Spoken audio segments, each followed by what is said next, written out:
দর্শক, আজকের ভিডিওতে আমি আপনাদেরকে কয়েক রকম সুস্বাদু এবং লোভনীয় খাবার তৈরির পদ্ধতি দেখাবো, যেটা দেখলে আপনারা নিজেরাই বাসায় তৈরি করতে পারবেন। ভিডিওটি পুরোপুরি দেখতে থাকুন। শুরুতেই দেখতে পাচ্ছেন মিষ্টি কুমড়া টুকরো টুকরো করে কেটে এটাকে ভর্তার মতো করে আটার সাথে সুন্দরভাবে মিক্সিং করা হচ্ছে, এই যে দেখতে পাচ্ছেন। তারপরে রুটি যেভাবে বানাই ঠিক ওইভাবে আটাটাকে প্রস্তুত করা হলো। এরপরে এটাকে যেটা করা হবে, লম্বা করে এটাকে টুকরো টুকরো করা হবে এবং নাড়ু যেভাবে বানায় ঠিক ওইভাবেই গোল বল তৈরি করা হয়েছে। এই গোল বলগুলো যেটা করা হবে, একটা গরম পানিতে, ফ্রাই প্যানের গরম পানিতে রাখা হচ্ছে এই একটা একটা করে। তারপরে যখন এটা মোটামুটি একটা সেদ্ধর পর্যায়ে চলে গেছে, এটাকে তুলে ঠান্ডা পানিতে রাখা হচ্ছে। আর একটা ফ্রাই প্যানে দেখতে পাচ্ছেন ডিম সেদ্ধ করা হচ্ছে, একদম ভাজা হয় যেভাবে ঠিক ওইভাবেই সেদ্ধ করে নিচ্ছে। সাথে 3 টুকরো গুড় দিল। এবার এটাকে সুন্দরভাবে কয়লাতে গরম পানিতে রেখে কাজু বাদাম, পোস্তা বাদাম, এই বাদাম জাতীয়, তারপরে ভেজা মুড়ি ভিজিয়ে রেখেছিল, সেই ভেজা মুড়ি দিয়েছে। তারপরে দুধ দিয়েছে, তারপরে কিছু খেজুর দিল। এবার এটাকে জাল দিচ্ছে, বেশি জাল দিয়ে। তারপর দেখতে পাচ্ছেন বেশ চমৎকার একটা খাবার তৈরি হয়েছে, নাম ঠিক আমি জানি না। এরপরে দেখুন চমৎকার একটা কেক তৈরি করা দেখায়, একদমই সহজ পদ্ধতিতে কিভাবে আপনারা বাসায় কেক তৈরি করবেন, এরকম সুস্বাদু কেক। আচ্ছা, যাই হোক, দেখতে পাচ্ছেন একটা ডিশে আটা নিয়েছে, একটা পাত্রে, সাথে চিনি নিয়েছে, তারপরে 6টা ডিম নিল। এবার এই আটাগুলোকে সুন্দরভাবে চারিদিক দিয়ে মানে প্রস্তুত করা হচ্ছে। তারপরে কিছু একটা দিয়েছে, তারপরে এখানে মধু দিল, মানে সম্ভবত তিল বা এরকম কিছু একটা হবে।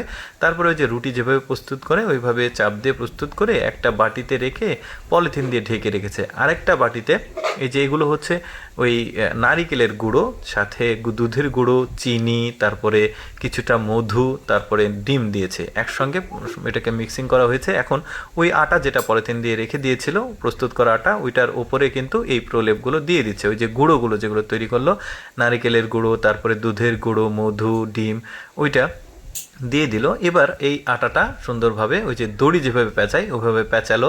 এবার এটাকে নিয়ে একটা ডিশে তোলা হচ্ছে। এই ডিশে প্রথমে সম্ভবত তেল দিয়ে দেওয়া হয়েছে, তারপরে ওই আটার প্রলেপটা দেওয়া হলো। এবার ওপরে সম্ভবত ঘি এটা দেওয়া হচ্ছে। আমি বর্ণনা দেওয়ার চাইতে আপনারা একটু মনোযোগ সহকারে দেখলেই কিন্তু বুঝতে পারবেন, কারণ আমার চাইতে আপনারা ভালো জানেন, কারণ খাবার সম্পর্কে আমার অতটা আইডিয়া ভালো নেই, আগে বলে রাখি। তারপর এটা চুলাতে দিয়ে দেখতে পাচ্ছেন বেশ চমৎকার একটা কেক কিন্তু তৈরি হয়ে গেল, ভেতরেও বেশ চমৎকার লাগছে। আরেকটা দেখাই, এটা হচ্ছে কমলা লেবু আর ডিমের সমন্বয়ে তৈরি একটা চমৎকার খাবার, দেখতে ভালো লাগছে। প্রথমে কমলার চোচাগুলো তুলে ফেলা হচ্ছে, তারপরে সাদা অংশ যেটা লেগে থাকে সুতোর মতো ওইটাকেও তুলে ফেলা হচ্ছে।